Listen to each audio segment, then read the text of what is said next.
Welcome back to All Things Creepy. I'm your host, Micah James. Now, if you've been around with me since the beginning, so before I kind of restarted this podcast, this topic is going to sound very familiar to you.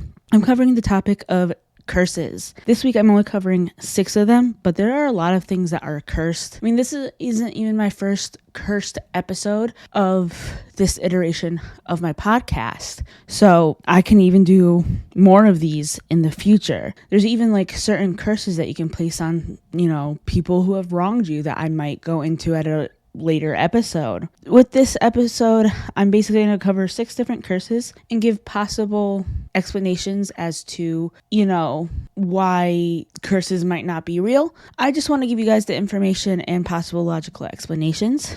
If you guys disagree with my explanations, let me know. If you think they're real, also let me know, because I won't mind doing like a follow-up to this episode and kind of going into detail about like what you guys think and all that kind of stuff. So with that being said, let's dive right in. So we're starting off with King Tut curse. King Tut's final resting place was first discovered in February of 1923. Some claim that there was an inscription at the entrance that read, "Death comes on wings to he who enters the tomb of a pharaoh." The thing is, I'm going to jump in kind of right away with a reasonable explanation, with this.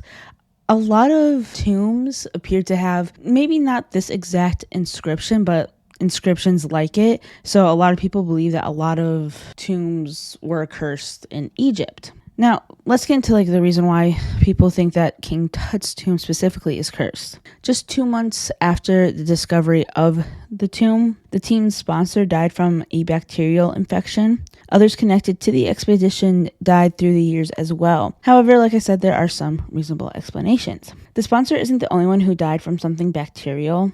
There was also evidence of different fungus, molds, and other things that can cause illness in the tomb.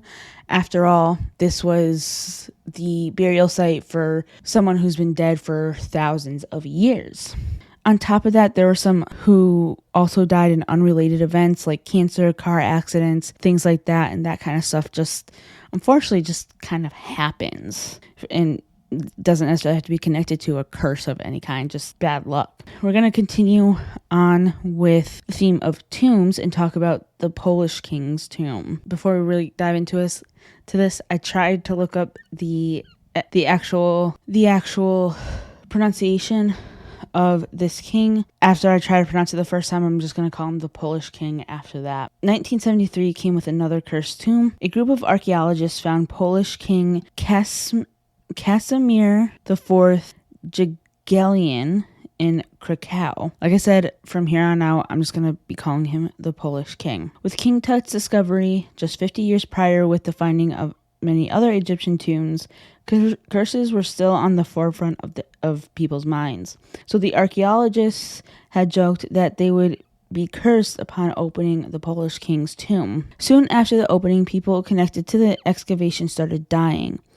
Many said it was due to a curse, but much like King Tut, there is a reasonable explanation. Upon further investigation, there was evidence of this deadly fungus that can cause lung cancer when breathed in, and that's what some of these archaeologists unfortunately died from. And kind of like King Tut's team members' deaths, there was 1 or 2 other unrelated deaths from something like a sickness or automobile accident or something like that. Next is the curse of Tippecanoe. This one is also known as the 20-year curse or even Tecumseh's curse. This one affected U.S. presidents, specifically all presidents between William Henry Harrison and John F. Kennedy, including those 2 named. Each president from Harrison to Kennedy had died somehow, some way while in office every 20 years. I do want to acknowledge that the only president who did not fall victim to this pattern was Zachary Taylor, who was elected in 1848 and died in 1850. He just straight up did not die in office, though. Harrison was the first to fall victim. After all, he was the president when the U.S. Army went into battle against the Shawnee tribe. The chief at the time of the Battle of Tippecanoe was Chief Tecumseh, and it's said that the chief placed a curse on U.S. presidents, or at least the U.S. president at the time, Harrison, for defeating the chief's Army. Harrison ended up dying of pneumonia while he was in office. Abraham Lincoln was elected in 1860 and 1864, and he was the next victim. He was assassinated while watching a play.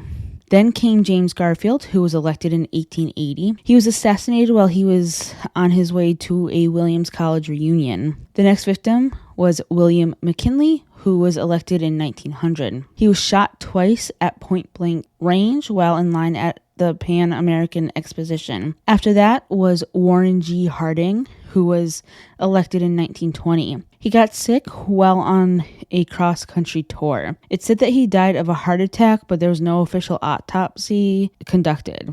Next is Franklin D. Roosevelt. He was elected in 1932, 1936, 1940, and 1944. He had suffered from a massive cerebral hemorrhage. And the last official victim of the supposed curse was JFK, who was elected in 1960. He ended up being assassinated, but that whole thing, like, even if we just talk about the assassination alone and not the theories behind it, that's a whole episode in and of itself. There are arguably two others who some people count as victims.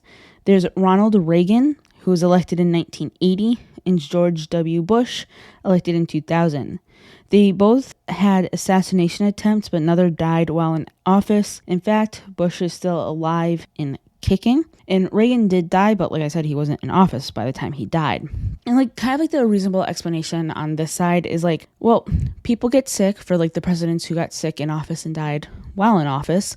People just get sick and unfortunately die from sicknesses. In today's day and age, people still do die from pneumonia. And then as far as assassinations go, a lot of these presidents who were that I mentioned who were involved with assassinations or assassination attempts, something major was going on during their presidency, like wars, that kind of thing. And like with George Bush specifically, like I said, it's very debatable whether he's actually a victim of this curse or not. But putting that aside for 2 seconds, I mean, like, just because I know the most about his connection to this, the big thing that went on with him was 9/11. So it's like, just the fact that it landed on a, like the 20-year cycle is just a mere coincidence and doesn't have to do with a curse, in my opinion. The fourth curse I'm going to be talking about today is the Little Bastard. Famous actor James Dean had a silver Porsche 550 Spider that he named the Little Bastard. It was well known that he absolutely loved that vehicle. Dean was driving in the car on September 30th, 1955, when he was struck by an oncoming vehicle. This accident caused his death. George Barris, who is a hot rod designer, ended up purchasing the Little Bastard with the plan of fixing it. When he was doing a tune-up, the car fell and broke both of his legs. It seems as though George came out of the whole instance otherwise unscathed. He basically, meaning he just didn't die from that accident. George didn't seem to die until years after this accident. From here, the reports of those affected by this alleged curse get a little iffy at best. It is said that 2 doctors bought the engine and transmission.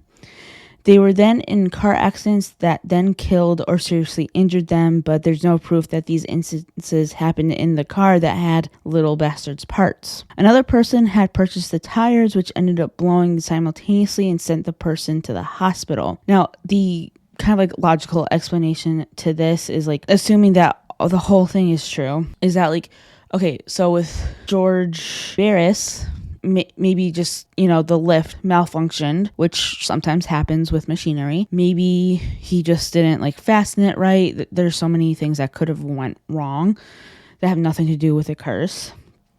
And when it comes to the other 2 reports, like I said, they're iffy at best, but we're going to run with it as if they're true. Tires blowing, that happens all the time. Again, much like with a lot of these things. And so that could have just been an unfortunate accident. And then as far as the 2 doctors who were in accidents that purchased the transmission and engine, again, it most likely was just an unfortunate accident. And again, assuming that this is true, there's no proof that these instances happened in the car that had the Porsche's parts. Next, kind of connects to the Tippecanoe curse, and that is the Kennedy curse. Again, this is one that I could probably do a whole entire episode on, but like I feel like I would be remiss if I didn't at least bring it up when I was talking about curses. So JFK is part of two different curses. You could say that JFK was like the super official start to the Kennedy curse, but I'll get to that in a second. Well, the most reasonable and logical explanation when it comes to this curse is just the fact that the family is tragically unlucky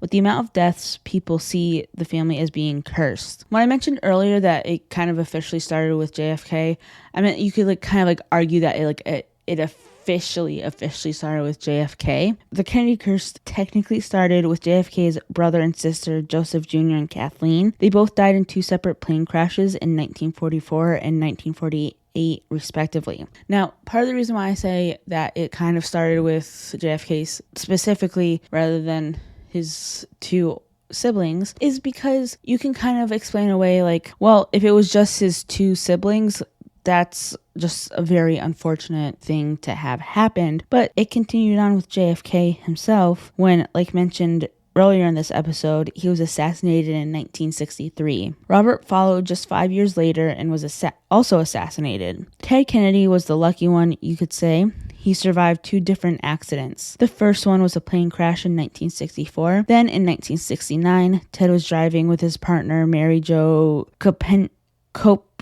Kopshny, when the car went off the cliff. Mary Jo unfortunately did not survive the crash. Robert Kennedy sadly lost both of his sons. David died of a drug overdose in 1984, and Michael lost his life in 1997 in a skiing accident. While this isn't all, I feel like it does get the point across. Like I said, I can do a whole entire episode on just the Kennedy curse. And what we're ending on today is St. Anne's Well. In 2016, archaeologists uncovered a well in Liverpool that was said to be cursed. St. Anne was also Virgin Mary's mother and was often associated with healing wells. There was even a cult surrounding this saint. According to the story, it is said that Anne bathed in this specific well that was uncovered. This well was known for treating eye and skin diseases. During the 16th century, there was a dispute over the ownership of the well between Father Delwaney and Hugh Darcy. Father Delwaney was the man who kind of like ran this priory who tended to the well, while Darcy owned the land that the well was on, so they kind of said they both owned the well. Darcy claimed that Delwaney would not have access to the well for much longer, and he was right. King Henry VIII's men seized both the priory and the well. Just before he fell over dead, Delwaney cursed Darcy. Within the next 3 months, Darcy's son came down with a mysterious illness and died, while Darcy himself suffered from financial loss. A year and a day later, Hugh Darcy was found dead at the bottom of the well with his head crushed in. Now, again, a lot of the logical explanations, if you didn't notice, kind of have very sad undertones. It was a whole 3 months before Darcy's son became ill, and this was during the 16th century, so the healthcare was just not as good as it is today. So who knows what he could have even died of what we know today as the common cold. Dying of a sickness was just so much more common than it is today, so to me it would be no surprise that he ended up unfortunately catching something and just simply dying from it. And then as far as suffering from financial loss, sometimes even way back when, money could really get to somebody's head and could have just like spent it all in one place. It's also possible, I didn't do too much digging on Hugh Darcy, so I'm not entirely sure what he did or how rich he was, but like presuming that he ran a business, maybe he just ran it into the ground. I don't know. There could be like a lot of explanations as to why Darcy ran into financial loss. Could even have something to do with like taxes. It could be a lot of things. And as far as Darcy dying, I don't know. Like in my opinion, if I lost my kid and then almost pretty much not long after, I am in now financial ruin, I would have certain thoughts, so I wouldn't be surprised if he had those certain thoughts and acted on them. But I don't want to say that that's for sure. That's just like my theory as to like how that could be explained away. It's also possible that he also just like had a lot of enemies who didn't want him alive anymore. That's another possibility. So yeah, those are 6 curses that I looked into a little bit for this week. My sources will be down in the show notes, like I've mentioned. If there's any more that you want me to cover or you want me to discuss these any further, like if you have any thoughts or you know more about these curses that I didn't cover in this episode, hit me up on Instagram, Threads, or email me. All of that will also be in the show notes with my sources. I will see you guys next week with another episode. Everyone stay safe out there.